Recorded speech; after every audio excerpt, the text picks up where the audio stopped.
Foi descoberto por Galileu, refinado por Isaac Newton e, na mão de Albert Einstein, deu origem à teoria mecânica do cosmos.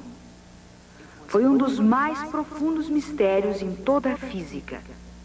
Todos os corpos caem com a mesma aceleração constante. No vácuo, todos os corpos caem com a mesma aceleração constante.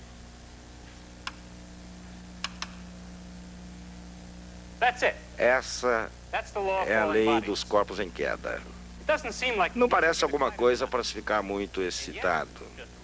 E, no entanto, veja o que a lei diz. Primeiramente, ela diz que o efeito da gravidade de todos os corpos é o mesmo, independentemente de seu peso. Desde Galileu até Isaac Newton e até Albert Einstein, este foi um dos mistérios centrais de toda a física. Além disso, ela diz que os corpos caem com aceleração constante. É quase impossível até mesmo entender o que isso significa sem um instrumento matemático maravilhoso chamado derivada. Veremos hoje o que isso significa. Finalmente, embora profunda e importante, essa lei viola nossa mais simples intuição, porque ela só é observável no vácuo e não no mundo com que estamos familiarizados.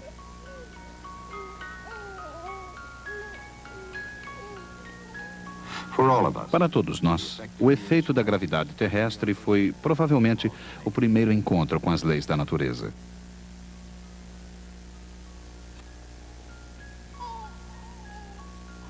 Quer entendamos ou não como a gravidade age, nós temos um grande medo de seus efeitos. Mas exatamente qual é o efeito da gravidade? Alguns corpos caem à Terra rápida e diretamente, enquanto outros comportam-se bastante diferentemente. Em alguns casos, a atração gravitacional pode ser resistida quase indefinidamente. A fim de se ter uma ideia de como e por que os corpos caem, nós necessitamos separar o efeito da gravidade sobre um corpo em queda do efeito oposto, o do ar através do qual o corpo está caindo. Em outras palavras, nós devemos imaginar um corpo caindo não no ar, mas no vácuo. Por exemplo, o que acontece se uma moeda e uma pena caem simultaneamente de uma mesma altura? Elas se comportam exatamente como esperaríamos. Cada uma cai com uma diferente aceleração. Mas isso ocorre só por causa da resistência do ar sobre os dois objetos. No vácuo, a moeda, a pena e qualquer outro objeto cairá exatamente com a mesma aceleração. Praticamente não há mais ar no tubo de vidro. A moeda e a pena estão agora no vácuo. Quando a moeda e a pena são soltas, nós testemunhamos a lei dos corpos em queda.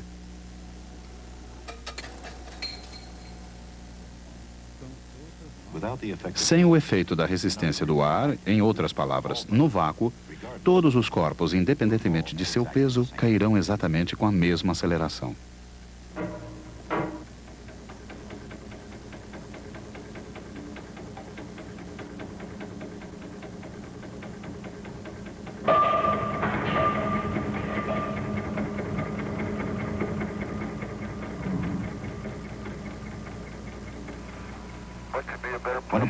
Quando o astronauta David Scott, da Apollo 15, explorou a superfície sem ar da Lua, ele não pôde resistir em repetir essa clássica experiência para todo mundo ver.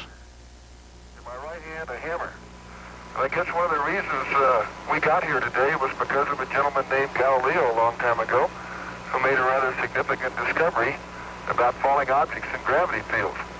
And we thought that where would be a better place to confirm his findings than on the moon. And I'll drop the two of them here, and hopefully they'll hit the ground at the same time. How about that? Proves that Mr. Galileo was correct in his findings.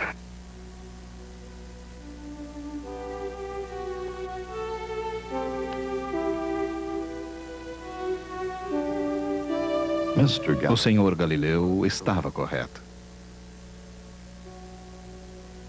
Quase 400 anos atrás, no tempo em que todos acreditavam que os corpos mais pesados caíam mais depressa que os mais leves, Galileu imaginou que no vácuo todos os corpos deveriam cair com a mesma aceleração. Galileu não podia produzir o vácuo, mas podia imaginá-lo. Ele visualizou um corpo mais pesado ligado a um mais leve. Com esse corpo composto, ele perguntou, cairá ele mais rápido ou mais devagar que o corpo pesado sozinho? Se o corpo mais leve caísse mais devagar, ele frearia o corpo mais pesado. Então, o corpo composto deveria cair mais devagar que o corpo mais pesado sozinho. Portanto, o corpo composto deveria cair mais rápido que o corpo pesado, e não mais devagar. Obviamente, a visão arraigada de que quanto mais pesado é o corpo, tanto mais depressa ele cai, conduz a uma inevitável contradição.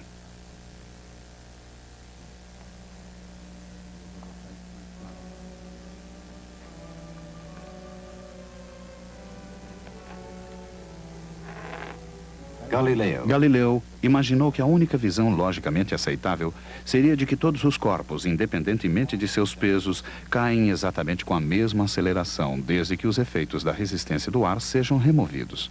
Se todos os corpos no vácuo caem com a mesma aceleração, a próxima pergunta é: qual é exatamente esta aceleração?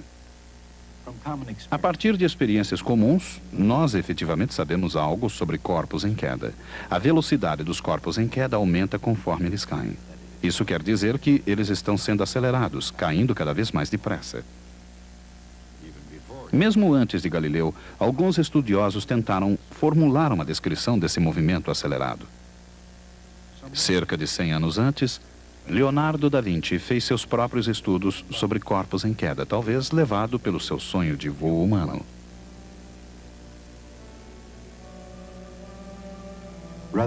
Ao invés de perguntar quão rápido cai um corpo, Leonardo da Vinci perguntava quanto ele cairia em sucessivos intervalos de tempo.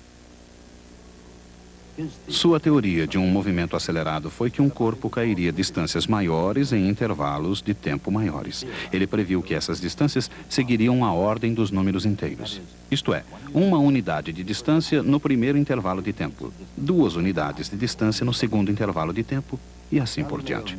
Galileu adotou o método de descrição de Da Vinci, mas ele chegou a uma conclusão diferente sobre como as distâncias aumentavam.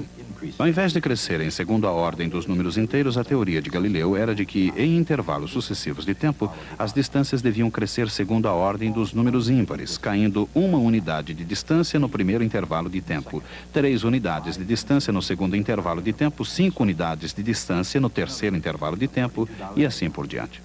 Em outras palavras, de acordo com Galileu, as distâncias caídas eram proporcionais aos números ímpares. Galileu chegou a essa conclusão depois de uma série de experiências brilhantes, na qual ele marcou o tempo de uma bola caindo ao longo de um plano cada vez mais inclinado, chegando cada vez mais perto da trajetória vertical de um corpo em queda livre. A lei de Galileu dos números ímpares pode ser vista em ação num lugar curioso. É um lugar que teria espantado aqueles grandes pensadores da Renascença, talvez até mais do que na superfície da Lua. Num parque de diversões no sul da Califórnia.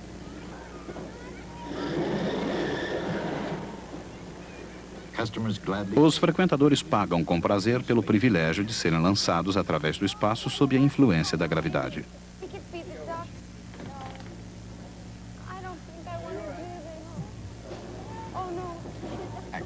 Essa parte da viagem é gratuita.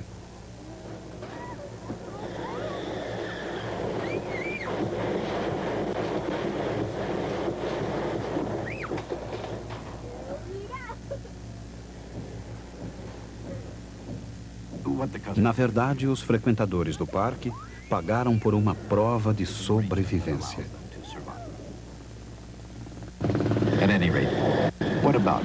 E quanto a Galileu?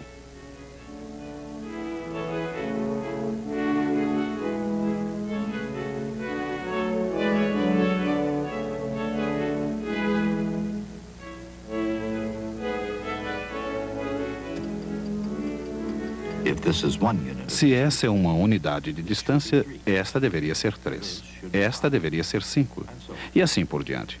E é exatamente isso que se verifica. Galileu estava correto. Em intervalos sucessivos de tempo, as distâncias caídas realmente seguem os números ímpares. Mas há outra coisa acontecendo e Galileu a entendeu perfeitamente. Note a distância total caída em cada ponto. Após o primeiro intervalo de tempo, 1 unidade de distância.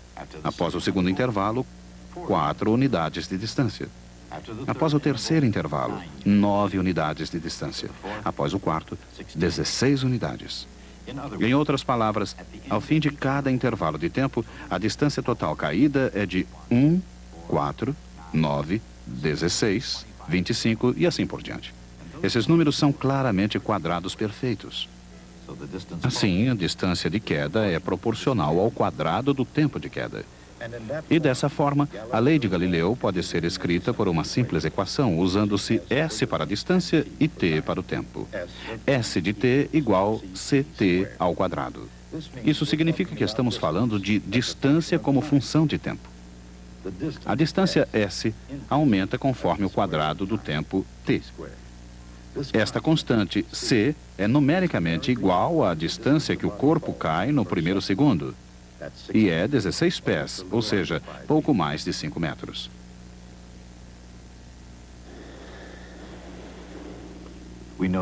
Nós sabemos que em qualquer ponto da queda, a distância caída é CT ao quadrado. Assim, no instante T igual 2 segundos, a distância da queda foi de C2 ao quadrado, ou seja, 4C. Se usarmos 16 para o valor do C, então saberemos que a queda foi de 64 pés. Esses símbolos afirmam que, para qualquer valor do tempo T, nós podemos achar o valor de S. Nesse ponto, a petrificada passageira em queda livre pode nos perguntar quanto ela caiu em cada instante do mergulho.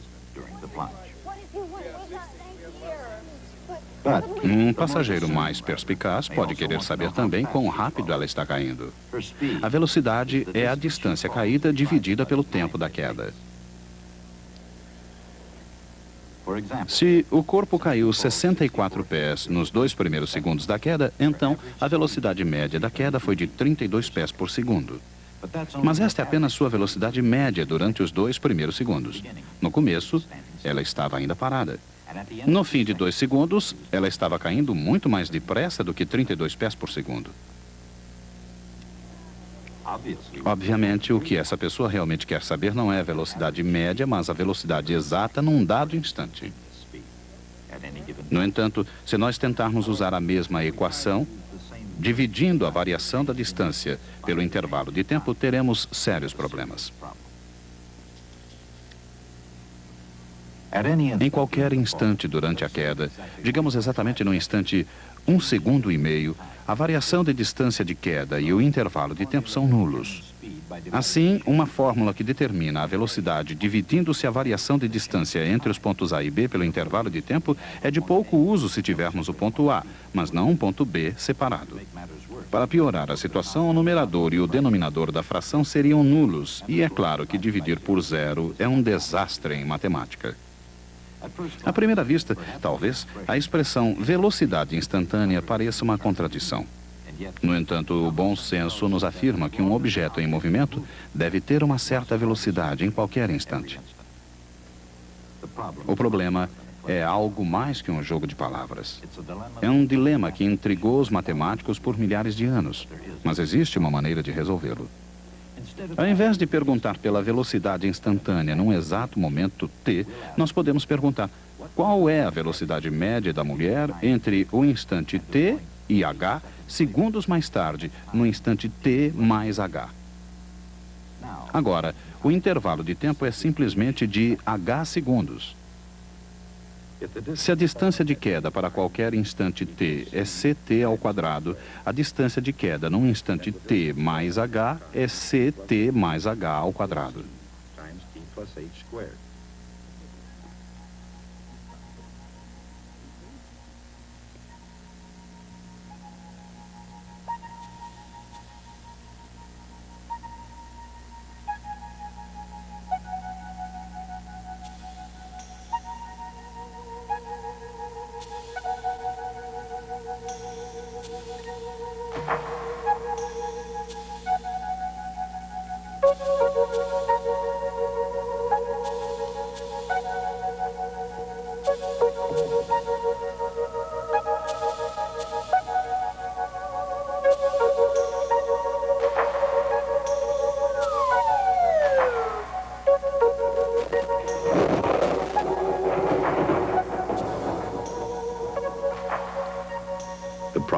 O problema está resolvido. Nós podemos calcular sua velocidade média começando em qualquer instante t e durante qualquer intervalo h de tempo. H pode ser de 1 segundo, meio segundo, 1/10 de segundo ou mesmo zero, pois agora não estamos dividindo por zero. E agora, nós podemos supor que o intervalo h fique menor, menor e menor, até mesmo tendendo ao limite zero. E nós calculamos a derivada conforme o intervalo tende para zero. Se h é exatamente zero, nós verificamos que a qualquer instante t, a velocidade instantânea representada por v é 2ct. Usando o valor 16 para c, nós podemos dizer a ela: Adame, não se preocupe com nada. A distância que você caiu foi de 16t² pés e a velocidade em cada instante é simplesmente 32t pés por segundo.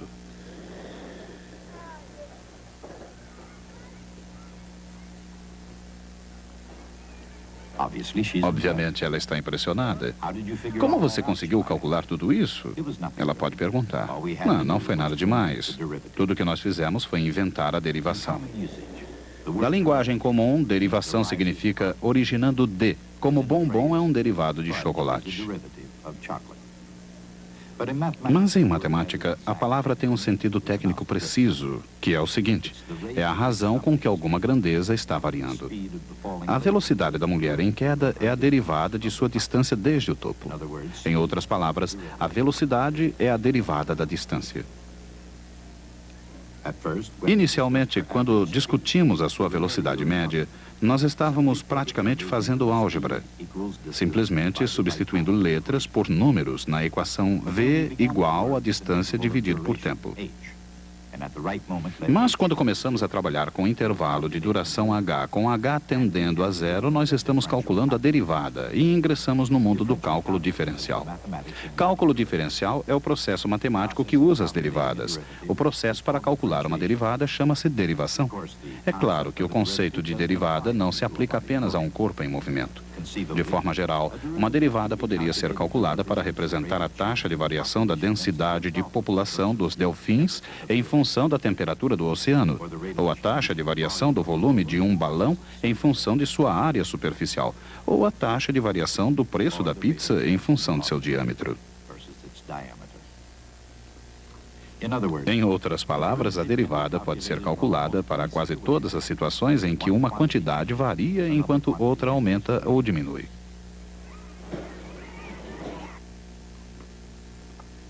Para obter a velocidade a partir da distância, nós calculamos uma derivada. Mas e a aceleração de um corpo em queda? Para chegar da velocidade à aceleração, nós usamos a mesma coisa novamente. Se v é uma função de t dada por 2ct, então v para t mais h é dado por 2c t mais h.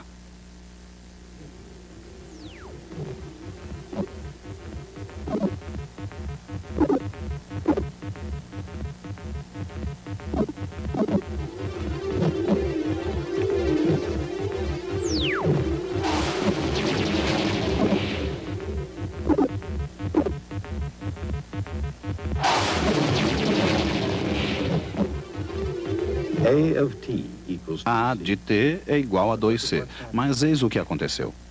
Primeiro, nós achamos que a distância S se mantém crescendo e que depende do tempo. Se t varia, então S varia. A velocidade v também se mantém crescendo com o tempo. Mas agora, nós descobrimos que a aceleração A não depende do tempo de forma nenhuma. Ela é sempre constante. A igual a 2C. Independentemente do valor de T, A é sempre o mesmo. E finalmente acabamos. Nós demonstramos que o resultado da gravidade é uma aceleração constante.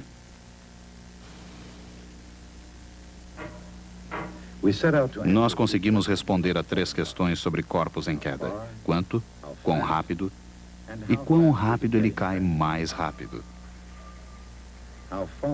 Quanto nós podemos achar facilmente vendo a mulher em queda. Conseguimos até achar sua velocidade média apenas usando álgebra.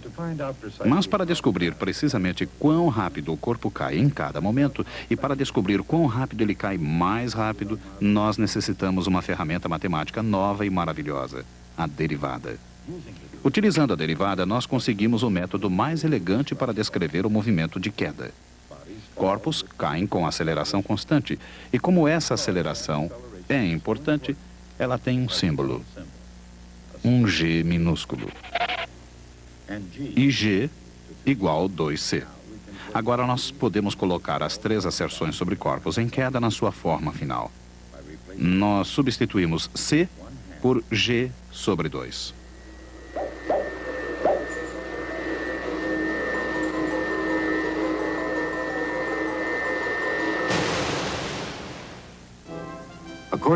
De acordo com a lei dos corpos em queda, um corpo cai com uma aceleração constante, com velocidade proporcional ao tempo, e cai a uma distância proporcional ao quadrado do tempo.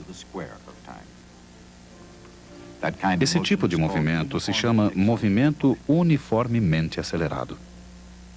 É difícil, se não quase impossível, descobrir todos esses fatos acerca do movimento uniformemente acelerado sem utilizar o cálculo diferencial. E, no entanto, Galileu entendeu todos esses fatos. Na verdade, quase 300 anos antes de Galileu, um francês chamado Nicolas Oresme estudou o comportamento de um corpo em movimento uniformemente acelerado. Oresme e Galileu usaram métodos matemáticos quase idênticos para analisar o problema. Seus métodos eram baseados não em equações algébricas, mas em proporções entre as quantidades e as figuras geométricas. A derivada foi descoberta uma geração após a morte de Galileu por Sir Isaac Newton e Gottfried Wilhelm Leibniz. Com esse poderoso método de análise, tipos ainda mais complicados de movimentos puderam ser facilmente analisados. Descrever movimentos uniformemente acelerados tornou-se verdadeiramente simples. Sem derivadas, é difícil entender o significado de aceleração. É ainda mais difícil descobrir o movimento uniformemente acelerado e prever todas as suas consequências. E, no entanto, foi o que Oresme e Galileu fizeram. Eles descreveram o movimento uniformemente acelerado e previram todas as suas consequências. Foi um ato de pura genialidade. Um dos trabalhos da física é achar princípios simples, econômicos e objetivos para explicar o mundo complicado em que vivemos. Nós fizemos isso hoje. Se eu soltar um corpo, ele cai sob a influência da gravidade da Terra. Ao cair, seu movimento sofre a oposição do ar, através do qual ele cai. Se eu puder retirar esse efeito da resistência do ar, então eu teria corpos caindo no vácuo. E poderemos observar um fato surpreendente. Todos os corpos caem com a mesma aceleração. Poderia estar satisfeito com esse fato. Além do mais, descobrir isso foi uma conquista impressionante. Mas certamente não estamos satisfeitos. Nós queremos saber por que isso é verdade. Qual é a natureza da gravidade para causar tão estranho comportamento? Tal questão tornou-se uma das mais profundas na história da física. Ela persistiu mesmo até nosso século. Ela foi o ponto de partida do qual Einstein construiu a teoria da relatividade geral. Mas com isso nós estamos nos adiantando em nossa história. Uma vez que aprendemos que existe uma só lei para todos os corpos em queda, o trabalho era descrever isso a todos com precisão. Nós fizemos isso também. A lei é: todos os corpos caem com a mesma aceleração constante. Aceleração é a medida da variação da velocidade e velocidade é uma medida da variação da distância. Assim, nós temos de fato 3 preciosas expressões matemáticas sobre corpos em queda. Elas são todas verdadeiras e elas estão relacionadas umas às outras por uma das maiores e mais cruciais descobertas da história da matemática, o cálculo diferencial. O cálculo foi descoberto por Isaac Newton e Gottfried Wilhelm Leibniz. Foi um triunfo maravilhoso. O mais importante evento na matemática em milhares de anos. Newton e Leibniz sacrificaram a alegria de sua descoberta numa disputa sobre quem merecia os créditos por tê-la descoberto primeiro. Tudo isso são detalhes na história que nós desvendaremos. De acordo com a lei dos corpos em queda, um corpo cai com aceleração constante, com velocidade proporcional ao tempo de queda, e cai uma distância proporcional ao quadrado do tempo de queda.